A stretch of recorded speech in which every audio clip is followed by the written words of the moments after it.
जे जमीर जिंदा होया ना ते वीडियो नू शेयर जरूर करी, ते जे जमीर ही मरिया फिर हक दी आवाज नू की चकना ते की शेयर करना, क्योंकि आ वीडियो निगी उन्हां दे मुंह ते लफेड़ा वा जेड़े किसे दे कोलों जाके जवान धी भी मंगदे आ ते दाजां दियां फरमैशां भी करदे आ। स्पैशल वीडियो उन्हां दी नजर आ, कहंदा कि रब को डरो दाज लैण वालिओ, डुब के मरो दाज लैण वालिओ। किहड़ी शै दी तुहानू कमी है, धी तुहाडे घर भी जम्मी है।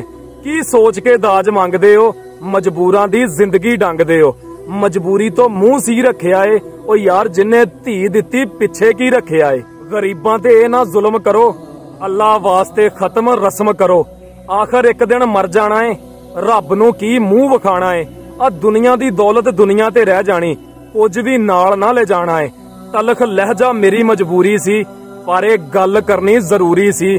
कुछ बुरा लगा मैनू माफ करियो, पर सज्जणों थोड़ा जिहा इंसाफ करियो। इदां दा ही एक वाकया पेश आया काड़े दे नाल को पिंड आ, उत्थे मैं भी वीडियो देखी, तुसी भी वीडियो देखी होएगी कि एक बाप ने अपनी बेटी दा रिश्ता कर दिता। जदों रिश्ता कर दिता, दिन मुकर्रर कर दिते, जहेज दा समान जो भी हुब्बे तफीक सी उन्होंने बनाया, अपनी पूरी जिंदगी दी जमा पूंजी ला के उन्होंने जहेज बना के, कर्जा चक के जहेज बना के। यार एक बाप अपनी बेटी लिए वो सब कुछ करदा जिन्नी ओदी हसीयत हुंदी आ, क्योंकि उन्हें अपनी बेटी नू देना हुंदा।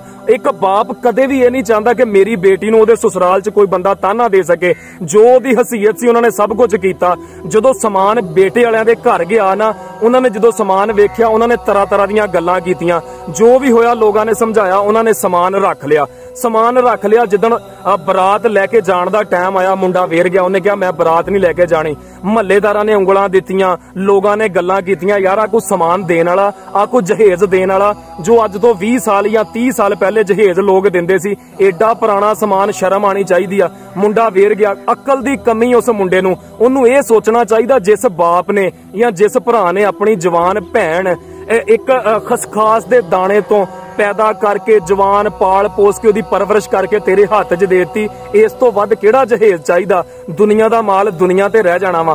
ते उन्हां ने बरात लिजाण तो इनकार कर दिता। उत्थे तो बैठे ढीक रहे ने यार कि साडी बरात आनी आ, ते मुंडा बरात लैके नहीं गया। जदों मामले दा पता लगा, रौले दा पता लगा जी, मुंडे ने कहा मेरा जहेज नहीं सही, मैं बरात लैके नहीं आ सकदा।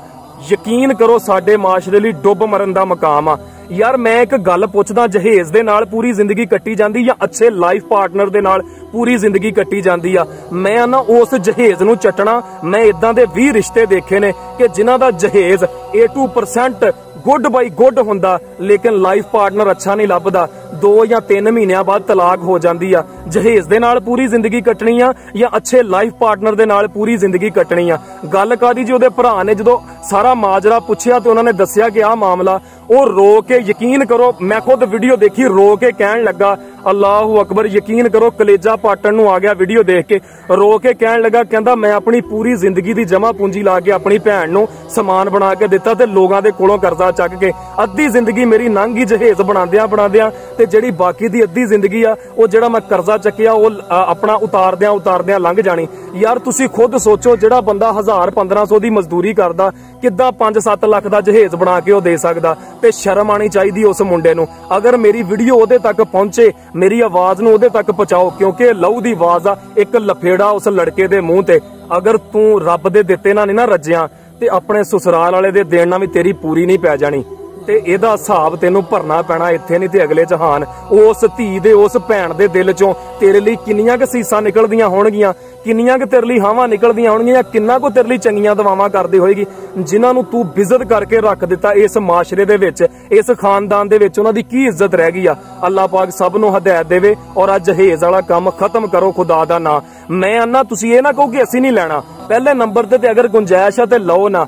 अगर जो भी दिंदे है ना उन्होंने कबूल करया करो, क्योंकि जिंदगी अच्छे पार्टनर दे नाल कट्टी जांदी आ, जहेज नाल नहीं, समान दे नाल नहीं। उम्मीद करदा वीडियो चंगी लगी होएगी।